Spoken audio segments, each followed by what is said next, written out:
particular product reel really focused in on onboarding on kits, and putting your own kits together. And that is another great solution when you have a few things that you want to give people, is to, put them all together and hand someone a box and have them open it. And that's something else that we work really hard in finding several things that you can use to give as a gift and to show your appreciation, not only to your clients, but your team members and your employees too.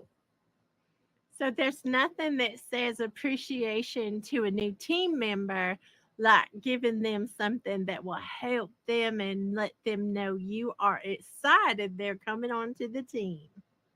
Yes, yes. And feel welcome.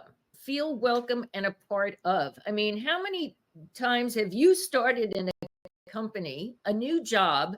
You don't know anybody, you don't know the other employees, and you don't feel very comfortable. This is a great way to take that out of the scenario.